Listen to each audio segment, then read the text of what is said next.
भाई, अगर मेरी प्रार्थना समझ पा रहे हो तो समझ लो। कातव कांता, जिसे तुम अपनी स्त्री समझ रहे हो, पत्नी समझ रहे हो, पीछे कौन थी, आगे कौन रूप में जाएगी। वर्तमान में वो जीव स्त्री शरीर प्रारब्ध के अनुसार प्राप्त करके तुम्हारे कर्म के भोग के लिए उपस्थित है। वो अवश्य तुमने अपनी पत्नी मानकर गाढ़ आसक्ति कर ली तो नवीन दुर्गति तैयार हो गई। कौन है वो तुम्हारी, जानते हो? नहीं परिचय, कुछ वर्षों का परिचय और इसे सत्य मान लिया। और जहां वो परिवर्तन नाशवान दृश्य जगत का एक दृश्य शरीर परिवर्तित हुआ, नाशवान शरीर का परिवर्तन प्रतिपल हो रहा है, तुम समझ नहीं पा रहे, पर समझा तब जाता है जब वो मृत्यु को प्राप्त होने का समय आता है। तब समझ तुम्हारी किसी काम की नहीं रहती, मन पछितई है अवसर बीते। शुद्ध बनितादि जान स्वार्थ रत ना करो नेह सभी थे। स्नेह मत करो, स्नेह प्रभु से करो, प्रभु का भाव रखकर करो। कहने की काष्ठव तनया, ये जो तुम्हारे पुत्र रूप में आया है, ये कौन है जानते हो? तुम्हारे कर्म का भोग भोगाने के लिए वही भगवद अंश आया है। ये कुछ समय के लिए आया है। शुभ कर्म तो वो सुख प्रदान करेगा, अशुभ कर्म तो दुख प्रदान करेगा, लेकिन वो तुम्हारा नहीं है। आप उसका परिचय नहीं जानते जो पुत्र रूप में आया हुआ है। स्थिरमति रेतन मृति मनुगणया, तुम्हारी बुद्धि स्थिर नहीं है, इसीलिए तुम समझ नहीं पा रहे कि, गणना नहीं कर पा रहे हो कि तुम्हारी एक एक श्वास व्यर्थ में नष्ट हो रही है। आखिरी श्वास अहा किमद्य ना पश्यसि मरणम, क्या तुम देख नहीं पा रहे हो कि तुम्हारी श्वासें कम हो रही हैं, तुम मृत्यु की तरफ जा रहे हो। तुम्हारा शरीर कभी भी अचानक छूट सकता है। ऐसा नहीं कि आप वृद्धावस्था में ही जाकर मरेंगे। तो पर वृंदावन मिहि शरणम, फिर भी तुम वृंदावन का आश्रय वास स्वीकार नहीं करते, सत्संग का अनुसरण नहीं करते, आचरण में नहीं उतारते, निरंतर नाम जप नहीं करते, तो किस भूल में तुम पड़े हो? तुम्हारे पास पत्नी है, पुत्र है, संपत्ति है, इस भूल में, ये तुम्हारी नहीं है। कुछ समय के लिए तुम्हारे प्रारब्धानुसार ये संयोग बना है, बस बिछुड़ जाएगा, इसे तुम रोक नहीं पाओगे। ना अपने शरीर का छूटना, ना अपने सगे संबंधियों के शरीर का छूटना, ये तुम्हारे बस की नहीं कि तुम रोक लो। तो क्या करें, सबको छोड़ दें? नहीं, सब में भगवत भाव करो, अपने धर्म का पालन करो, खूब नाम जप करो। जीवन सार्थक करने के लिए बहुत आवश्यक है। अगर आप इनके मोह में फंस करके भगवत विमुक्त जीवन व्यतीत कर रहे हैं तो निरर्थक जीवन है। प्राण निकल जाए पर भजन नहीं छूटेगा, इसे ही भजन कहते हैं। और ऐसा भजन बहुत लोग नहीं करते, कोई कोई करता है। पूज्य बाबा के सब कर सकते हैं, सामर्थ्य सब में है ऐसा भजन करने की, पर वो लगन नहीं है, वो अगन नहीं जगी भगवत साक्षात्कार करने की। इसलिए जहां विपत्ति आई उसमें डूब गए, संपत्ति आई उसमें डूब गए, भोग आए उसमें डूब गए, प्रभु का विस्मरण हो गया। इसका यही कारण है। भजन का तात्पर्य है भजन में गोता लगाना, डूबना। बस चल रहा है मंत्र नाम, उसी के श्रवण में डूबा हुआ उपासक। डूब करके भजन किया जाए तो 6 महीने में भगवत साक्षात्कार कर लिया ध्रुव जी ने। डूब करके गोता लगाया, 6 महीने भजन में भगवान का साक्षात्कार कर लिया। और अगर तन्मयता नहीं है भजन में तो बहुत लंबा समय निकल जाता है। देखो, इस मन को देखा, अगर इसको भजन का सुख आप नहीं दोगे तो ये रुपए की गणना का सुख करने लगेगा। कई बार हमने कहा बचपन से इसी बात की पढ़ाई है, मन की वृत्ति की। आप देख लेना, अनुभव करना। अगर आपको प्रियाजू के भजन में गुरु की आज्ञा के अनुसार तन्मयता नहीं आ रही है तो आपका अर्थ के प्रतिभाव आ जाएगा। अनंत ब्रह्मांडों में कितना ऐश्वर्य है और वो मायाकृत एक पलक झपकते श्री भगवान ने रचा है।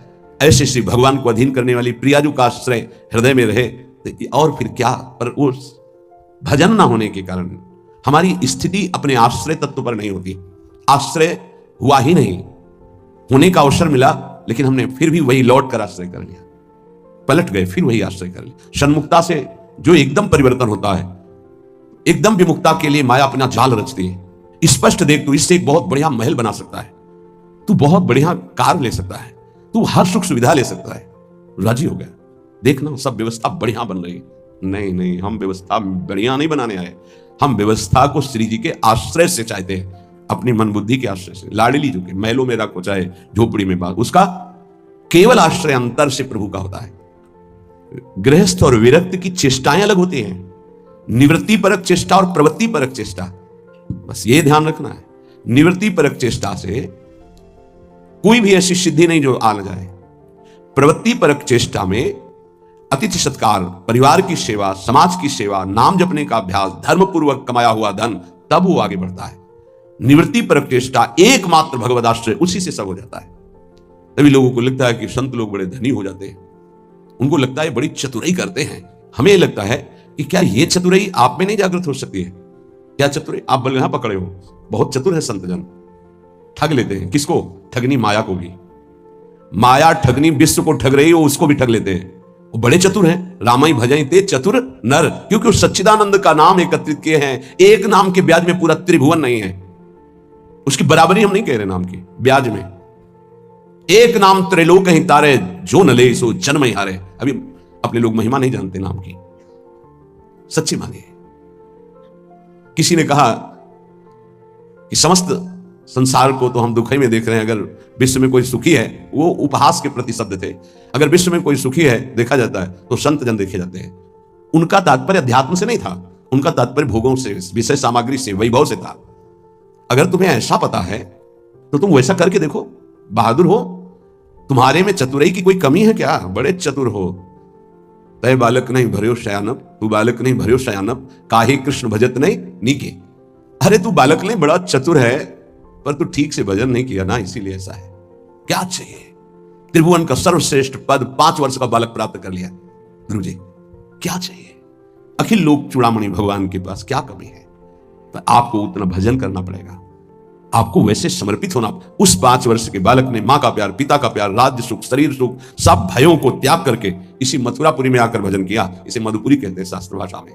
यहीं आकर के भजन किया और यहीं स्वयं सच्चिदानंद भगवान आकर दर्शन दिए और उनकी कामना पूर्ण की, उच्च पद की। गोता लगाना अर्थात उसमें डूबना, अर्थात उसका ऐसा दृढ़ चिंतन, गुंजायमान केवल मंत्र और नाम हो रहा है। तुमसे सच्ची कहते हैं ये जीव बड़ा पागल हो गया है माया में, सत्य वस्तु को समझ ही नहीं रहा। पूज्य बाबा कह रहे उसको यही पता नहीं कि मैं यहां कमाने के आया हूं मृत्यु लोक में। पागलों की तरह घूम रहा है, कभी ये बटोर रहा है, कभी वो बटोर रहा है। उसका लक्ष्य नहीं पता चल रहा कि तू आया क्या लेने यहां है, क्या कमाई करने आया है, उसको समझ में नहीं आ रहा। कई बार कहा ऐसा कमाई और ऐसे देश में कौन रहना पसंद करेगा? किसी भी देश में अगर ऐसी पद्धति हो कि आप यहां आइए, आपको घर, मकान, भोग सामग्री सब मिलेगी, बहुत ध्यान से सुनिए। तो जब आप हमारे देश से जाएंगे तो आपका कपड़ा तक उतरा लिया जाएगा, सब सुविधाएं मिलेगी। जब जाओगे तो कपड़ा तक उतरा लिया जाएगा। अब आप ऐसे देश में रहना पसंद करेंगे? ऐसे देश की कमाई पसंद करेंगे? कोई भी बुद्धिमान नहीं पसंद करेगा। और आप ऐसे ही देश में हैं जिसका नाम मृत्यु लोक है। कपड़ा तो कपड़ा रहा, आपका शरीर भी छीन लिया जाएगा। यहां की, इस देश की कोई भी वस्तु लेकर आप नहीं जा सकते। अब आप विचार कीजिए आप कितने बड़े बुद्धिमान हैं और क्या कमा रहे हैं। खास बात है जब आप अपने देश को यहां से जाएंगे, अपना देश है भगवत देश, और आपके पास जाने का किराया भी नहीं रखा जाएगा। आप